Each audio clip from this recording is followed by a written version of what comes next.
ಎಲ್ರಿಗೂ ನಮಸ್ಕಾರ. Welcome to Acchu's world channel. ಇವತ್ತು ನಾನು ಹೋಟ್ಲಲ್ಲಿ ಸಿಗೋವಂಥ ರೀತಿಲಿ ರವೆ ಇಡ್ಲಿ ಮಾಡಿ ತೋರಿಸ್ತಾ ಇದ್ದೀನಿ. ಹೋಟ್ಲಲ್ಲಿ ಯಾವೆಲ್ಲ ಸೀಕ್ರೆಟ್ನ ಮಾಡ್ತಾರೆ ಅನ್ನೋದನ್ನ ನಿಮಗೆ ಇವತ್ತು ತೋರಿಸ್ಕೊಡ್ತಾ ಇದ್ದೀನಿ. ಬನ್ನಿ ಹಾಗಿದ್ರೆ ನೋಡೋಣ. ಇಲ್ಲಿ 2 ಕಪ್ಪಿನಷ್ಟು ಮೀಡಿಯಂ ರವೆ ಅಥವಾ ಉಪ್ಪಿಟ್ಟು ರವೆ ತೊಗೊತಾ ಇದ್ದೀನಿ. ಮತ್ತು 2 ಕಪ್ಪಿನಷ್ಟು ಮೊಸರು ತೊಗೊತಿದ್ದೀನಿ. ಮೊಸರು ತುಂಬ ಗಟ್ಟಿನೂ ಇರಬಾರ್ದು, ತುಂಬ ತೆಳುಗೂ ಇರಬಾರ್ದು. ಮೊದಲಿಗೆ ನಾನು ಇಲ್ಲಿ ರವೆನ ಡ್ರೈ ರೋಸ್ಟ್ ಮಾಡ್ಕೊತಿದ್ದೀನಿ. ಇದಕ್ಕೆ ಯಾವುದೇ ರೀತಿ ಎಣ್ಣೆ ಹಾಕೋಣ ಅವಶ್ಯಕತೆ ಇಲ್ಲ. ಒಂದು 5 ನಿಮಿಷ ಇದನ್ನು ಚೆನ್ನಾಗಿ ರೋಸ್ಟ್ ಮಾಡ್ಕೊಳ್ಳಿ. ಇದು ಮೊದಲನೇ ಸೀಕ್ರೆಟು. ರವೆನ ಈ ಥರ ಹುರಿದು ಇಡ್ಲಿ ಮಾಡೋದ್ರಿಂದ ಇಡ್ಲಿ ತುಂಬ ಸಾಫ್ಟಾಗಿ ಚೆನ್ನಾಗಿ ಬರುತ್ತೆ ಮತ್ತು ಅಂಟು ಕೂಡ ಇರೋದಿಲ್ಲ. ನೋಡಿ, ಒಂದು ಪಾತ್ರೆಗೆ ನಾನಿಲ್ಲಿ ಎಣ್ಣೆ ಹಾಕೋತಿದ್ದೀನಿ. ಎಣ್ಣೆಗೆ ಸಾಸಿವೆ ಜೀರಿಗೆ ಹಾಕ್ಕೊಂಡು, ಸಾಸಿವೆ ಜೀರಿಗೆ ಚಟ್ಪಟ ಆದಮೇಲೆ 1 ಸ್ಪೂನಷ್ಟು ಕಡಲೆಬೇಳೆ ಹಾಕೋತಾ ಇದ್ದೀನಿ. ಆನಂತರ ಇದಕ್ಕೆ ಹಿಂಗೆ ಹಾಕೊತಾ ಇದ್ದೀನಿ. ಹಾಗೆ ಕರ್ಬೇವಿನ ಸೊಪ್ಪು, ಹಾಗೆ ಸಣ್ಣಗೆ ಹೆಚ್ಚಿಟ್ಕೊಂಡಿರೋಂಥ ಹಸಿಮೆಣ್ಸಿನ್ಕಾಯಿನ ಹಾಕ್ಕೊಂಡು ಒಂದು ಸಲ ಎಲ್ಲ ಚೆನ್ನಾಗಿ ಫ್ರೈ ಮಾಡ್ಕೊತಾ ಇದ್ದೀನಿ. ನೋಡಿ, ಕಡಲೆಬೇಳೆ ಯಾವುದೇ ರೀತಿ ಸಿಹಿದೋಗಬಾರ್ದು, ಸ್ವಲ್ಪ ಫ್ರೈ ಮಾಡಿಕೊಂಡ್ರೆ ಸಾಕು. ಆನಂತರ ಹುರಿದಿಟ್ಕೊಂಡಿರೋಂಥ ರವೆ ಹಾಕ್ಕೊಂಡು 1 ನಿಮಿಷ ಅಷ್ಟೇ ಇದನ್ನು ಚೆನ್ನಾಗಿ ಫ್ರೈ ಮಾಡ್ಕೊಬೇಕು. ಯಾಕೆಂದರೆ ಚೆನ್ನಾಗಿ ಎಣ್ಣೆ ಅದರಲ್ಲಿ ರವೆಲಿ ಅಬ್ಸರ್ವ್ ಆಗೋ ಥರ ಮಾಡಿಕೊಂಡ್ರೆ ಸಾಕು. ತುಂಬ ಏನು ಉರಿಯೋ ಅವಶ್ಯಕತೆ ಇಲ್ಲ. 1 ನಿಮಿಷ ಇದನ್ನು ಚೆನ್ನಾಗಿ ಮಾಡಿಕೊಂಡು ಇಲ್ಲಿ ನಾನು ಅರಿಶಿನ ಹಾಕೋತಾ ಇದ್ದೀನಿ. ನಿಮ್ಗೆ ಅರಿಶಿನ ಆಪ್ಷನಲ್ಲು, ನಿಮಗೆ ಬೇಕಿದ್ದರೆ ಹಾಕೊಬೋದು. ನಮ್ಮನೇಲಿ ಎಲ್ಲರೂ ಅರಿಶಿನ ಹಾಕೋದ್ರಿಂದ ಇಷ್ಟಪಡ್ತಾರೆ, ಅದಕ್ಕೋಸ್ಕರ ಇದಕ್ಕೆ ನಾನು ಹಾಕೋತಾ ಇದ್ದೀನಿ. ನೋಡಿ, ಎಲ್ಲ ಇದನ್ನೊಂದ್ಸಲ ಚೆನ್ನಾಗಿ ಮಿಕ್ಸ್ ಮಾಡಿಕೊಂಡು ಇದನ್ನು ಪೂರ್ತಿ ತಣ್ಣಗಾಗೋಕ್ಕೆ ಹಾಗೆ ಬಿಟ್ಬಿಡೋಣ. ಒಂದು 10 ನಿಮಿಷ ಆದಮೇಲೆ ನೋಡಿ ಪೂರ್ತಿ ಇದು ತಣ್ಣಗಾಗಿದೆ. ನೋಡಿ, ಕಲರ್ ಕೂಡ ಎಷ್ಟು ಚೆನ್ನಾಗಿ ಬಂದಿದೆ ಅಲ್ವಾ. ಇದಕ್ಕೆ ರುಚಿಗೆ ತಕ್ಕಷ್ಟು ಉಪ್ಪು ಹಾಕ್ಕೊತಾ ಇದ್ದೀನಿ. ಹಾಗೆ 1/4 ಸ್ಪೂನಷ್ಟು ಸೋಡಾ ಕೂಡ ಹಾಕ್ಕೊತಾ ಇದ್ದೀನಿ. ಇದಕ್ಕೆ ನಾನು ಇಲ್ಲಿ ಯಾವುದೇ ರೀತಿ ಏನೋ ಎಲ್ಲ ಬಳಸಿಲ್ಲ ನಾನು. ನೋಡಿ, ಎಲ್ಲ ಒಂದ್ಸಲ ಚೆನ್ನಾಗಿ ಮಿಕ್ಸ್ ಮಾಡ್ಕೊಳ್ಳೋಣ. ಇಲ್ಲಿ ಮೊದಲಿಗೆ ನಾನಿಲ್ಲಿ 2 ಕಪ್ಪಿನಷ್ಟು ಮೊಸರು ತೊಗೊಂಡಿದ್ನಲ್ಲ, ಮೊದಲು 1.5 ಕಪ್ಪಿನಷ್ಟು ಅಷ್ಟೇ ಮಾತ್ರ ಹಾಕೋತಾ ಇದ್ದೀನಿ. ಯಾಕೆಂದರೆ ಒಂದೇ ಸಲ ಹಾಕ್ಕೊಂಡ್ರೆ ಅದು ರವೆ ಮೊಸರನ್ನ ತುಂಬ ಚೆನ್ನಾಗಿ ಹೀರ್ಕೊಳೋದಿಲ್ಲ. 2ನೇ ಸೀಕ್ರೆಟು, ಅಟ್ ಎ ಟೈಮ್ ಎಲ್ಲ ಮೊಸರನ್ನ ಹಾಕ್ಕೊಳಕ್ಕೆ ಹೋಗ್ಬಿಡಿ. ನೋಡಿ, ಈ ಥರ ಅರ್ಧ ಎಲ್ಲ ಹಾಕ್ಕೊಂಡು ಒಂದ್ಸಲ ಚೆನ್ನಾಗಿ ಮಿಕ್ಸ್ ಮಾಡ್ಕೊಳ್ಳೋಣ.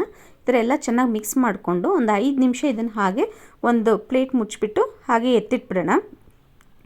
ನೋಡಿ, ಇದೊಂದು 5 ನಿಮಿಷ ಚೆನ್ನಾಗಿ ನೆಂದಾದ್ಮೇಲೆ ರವೆ ಈ ಥರ ಮೊಸರೆಲ್ಲ ಹೀರ್ಕೊಂಡಿದೆ ರವೆ.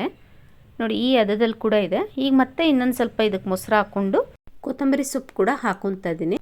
ನಾನಿಲ್ಲಿ ಕ್ಯಾರೆಟ್ ಹಾಕ್ಕೊತಿಲ್ಲ, ಯಾಕೆಂದರೆ ರವೆ ಇಡ್ಲಿಲಿ ಕ್ಯಾರೆಟ್ ಹಾಕೋದ್ರಿಂದ ರವೆದು ಪರಿಮಳ ಮಿಸ್ ಆಗುತ್ತೆ, ಅದಕ್ಕೋಸ್ಕರ ನಾನು ಹಾಕ್ಕೊತಾ ಇಲ್ಲ. ನೋಡಿ, ಈ ಗಟ್ಟಿಲಿದೆ, ಸ್ವಲ್ಪ ಇದು ಗಟ್ಟಿ ಅನಿಸ್ತು, ಅದಕ್ಕೋಸ್ಕರ ನಾನಿಲ್ಲಿ ಒಂದು ಸ್ವಲ್ಪ ನೀರು ಹಾಕ್ಕೊಂಡು ಇನ್ನೊಂದು ಸಲ ಎಲ್ಲ ಚೆನ್ನಾಗಿ ಮಿಕ್ಸ್ ಮಾಡ್ಕೊತಾ ಇದ್ದೀನಿ. ನೋಡಿ, ಇದು ಹಿಟ್ಟು ತುಂಬ ಚೆನ್ನಾಗಿ ನೆಂದಿದೆ. ಇದು ಅಷ್ಟರಲ್ಲಿ ನಾನು ಸ್ಟವ್ ಮೇಲೆ ಒಂದು ಕುಕ್ಕರ್ ಇಟ್ಟು ಅದಕ್ಕೆ ನೀರು ಹಾಕಿ ನೀರು ಬಿಸಿ ಆಗೋಕ್ಕೆ ಹಾಗೆ ಬಿಟ್ಬಿಡ್ತೀನಿ ಒಂದು 5 ನಿಮಿಷ. ನೀರು ಬಿಸಿ ಆಗೋಷ್ಟರೊಳಗೆ ನಾವಿಲ್ಲಿ ಪ್ಲೇಟ್ಗೆ ಸ್ವಲ್ಪ ಎಣ್ಣೆ ಹಚ್ಕೊಳ್ಳೋಣ. ನೋಡಿ, ಎಲ್ಲ ಪ್ಲೇಟ್ಗೂ ನಾನು ಎಲ್ಲ ಎಣ್ಣೆ ಹಚ್ಕೊಂಡಿದ ನಂತರ ಹಿಟ್ಟು ಕೂಡ ನೋಡಿ ಎಷ್ಟು ಸಾಫ್ಟ್ ಆಗಿದೆ. ಇದಕ್ಕೆ ಏನೂ ಬಳಸಿಲ್ಲ. ತುಂಬ ಜನ ರವೆ ಇಡ್ಲಿಗೆ ಏನೋ ಬಳಸ್ತಾರೆ, ನಿಜವಲ್ಲದು ತುಂಬ ಒಳ್ಳೇದಲ್ಲ. ಯಾಕೆಂದರೆ ಮನೇಲಿ ದೊಡ್ಡವರು ಮಕ್ಕಳು ಎಲ್ಲರೂ ತಿಂತಾ ಇರ್ತಾರೆ. ತುಂಬ ಒಳ್ಳೇದಲ್ಲ ಅದು ಆರೋಗ್ಯಕ್ಕೆ, ಅದಕ್ಕೋಸ್ಕರ ನಾನು ಬಳಸಲ್ಲ.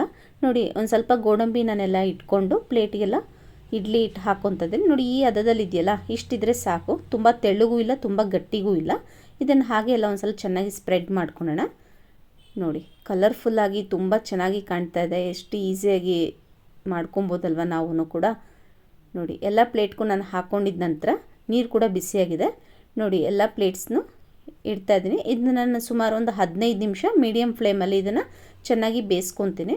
ನೀವು ಈ ಥರ ಒಂದು ಸಲ ಟ್ರೈ ಮಾಡಿ. ಸೇಮ್ ಹೋಟ್ಲಲ್ಲಿ ಹೇಗೆ ಸಿಗುತ್ತೋ ಅದೇ ಥರ ಟೇಸ್ಟ್ ಇರುತ್ತೆ, ತುಂಬ ಚೆನ್ನಾಗಿರುತ್ತೆ. ನೀವು ಒಂದು ಸಲ ಮನೇಲಿ ಟ್ರೈ ಮಾಡಿ. 15 ನಿಮಿಷ ಆಗಿದೆ. ನೋಡಿ, ಈಗ ನಾನಿಲ್ಲಿ ಓಪನ್ ಮಾಡ್ತಾ ಇದ್ದೀನಿ. ಇಡ್ಲಿ ಕೂಡ ತುಂಬ ಸಾಫ್ಟಾಗಿ ತುಂಬ ಚೆನ್ನಾಗಿ ಬಂದಿದೆ. ಇದನ್ನೊಂದು 10 ನಿಮಿಷ ಹೀಗೆ ಚೆನ್ನಾಗಿ ಆರಕ್ಕೆ ಬಿಟ್ಬಿಡೋಣ. ನೋಡಿ, ಒಂಚೂರು ಕೂಡ ಇದು ಅಂಟ್ಕೊತಿಲ್ಲ, ಎಷ್ಟು ಚೆನ್ನಾಗಿ ಬರ್ತಿದೆ ನೋಡಿ ಇಡ್ಲಿ ಕೂಡ. ನೋಡಿ, ನಮ್ಮ ರವೆ ಇಡ್ಲಿ ಹೋಟೆಲ್ ರೀತಿಯಲ್ಲೇ ರೆಡಿ ಆಯಿತು. ಸೈಜ್ ಮಾತ್ರ ಚಿಕ್ಕದಷ್ಟೇ. ನೋಡಿ, ಎಷ್ಟು ಚೆನ್ನಾಗಿ ಬಂದಿದೆ ಅಲ್ವಾ ಇಡ್ಲಿ. ನೀವು ಕೂಡ ಇದನ್ನು ಮನೇಲಿ ಒಂದು ಸಲ ಟ್ರೈ ಮಾಡಿ ನೋಡಿ, ಮಿಸ್ ಮಾಡಿಬಿಡಿ. ಈ ರೆಸಿಪಿ ನಿಮ್ಗೆ ಏನಾದ್ರು ಇಷ್ಟ ಆಯ್ತಂದರೆ ಖಂಡಿತವಾಗ್ಲೂ ಲೈಕ್ ಶೇರ್ ಮಾಡಿ, ಕಮೆಂಟ್ ಮಾಡಿ. ನೋಡಿ, ಈಗ ನಾನು ಇದೊಂದು ತೋರಿಸ್ತಾ ಇದ್ದೀನಿ ಎಷ್ಟು ಸಾಫ್ಟಾಗಿ ಮುರಿಬೋದು ಅಂತ. ನೋಡಿ, ಎಷ್ಟು ಫ್ಲಫಿಯಾಗಿ ಒಳಗಡೆ ತುಂಬ ಚೆನ್ನಾಗಿ ಬೆಂದಿದೆ. ಹಾಗೆ ಅಷ್ಟೇ ತುಂಬ ರುಚಿ ಕೂಡ ಇದೆ. ನೀವು ಈ ಥರ ಒಂದು ಸಲ ಮನೇಲಿ ಟ್ರೈ ಮಾಡಿ ನೋಡಿ, ಮಿಸ್ ಮಾಡಿಬಿಡಿ.